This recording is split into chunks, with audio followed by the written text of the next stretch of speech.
Now try to imagine you wake up. No cell phone, no wall clock, no alarm. The sky outside the cave was still dark.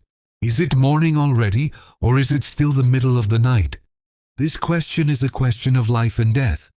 You can be hunted when predators are most active. You can fall asleep when the storm comes. You could lose the harvest season and starve all year round.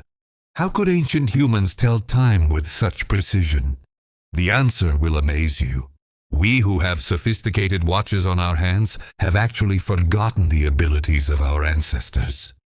Let's start with the most obvious, the sun. The sun is the oldest clock in the universe.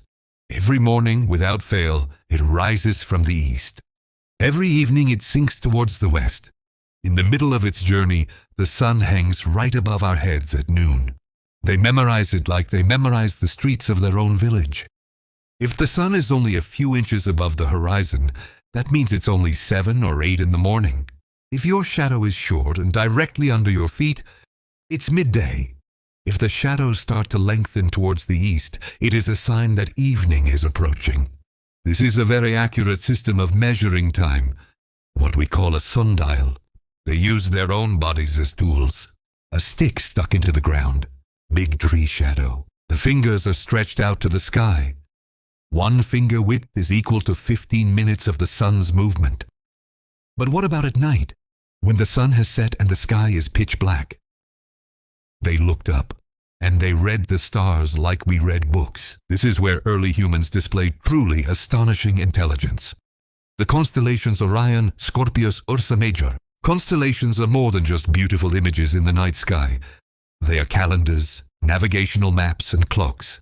The positions of the constellations shift over time overnight, shifting from season to season throughout the year. Sirius, the brightest star in the night sky. Sirius always appears just before sunrise, coinciding with the flooding of the Nile River. The appearance of Sirius is nature's signal. Get ready for planting season. The Australian Aboriginal people have a very complex astronomical system, determining when to harvest, when certain fish appear, when birds migrate. This knowledge has been passed down through songs, dances, and stories for thousands of years. The moon is the most easily observed natural calendar.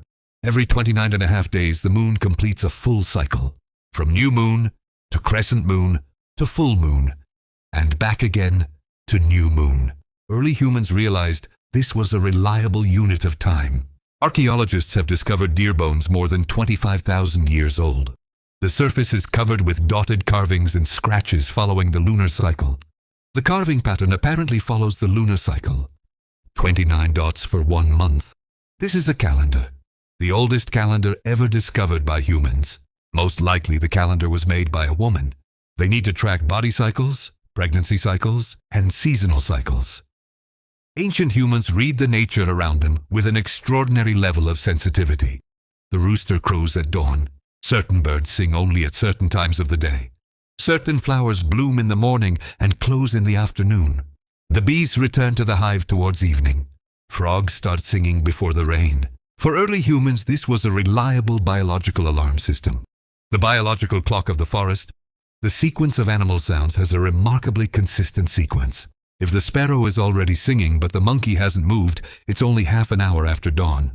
Wind direction, cloud type, animal fur thickness, leaf color, river water level.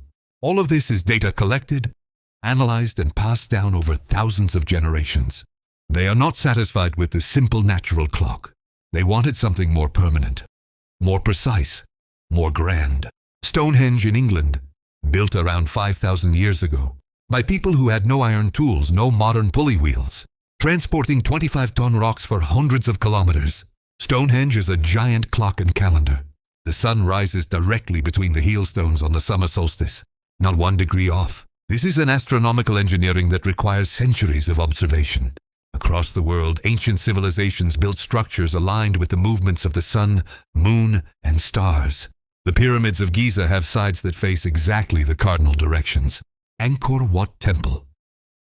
On the day of the equinox, the sun rises directly at the top of the main tower. This is not a miracle. This is science. We live in an era where watches are the most common. Time is displayed everywhere. We are losing our connection with the rhythms of nature.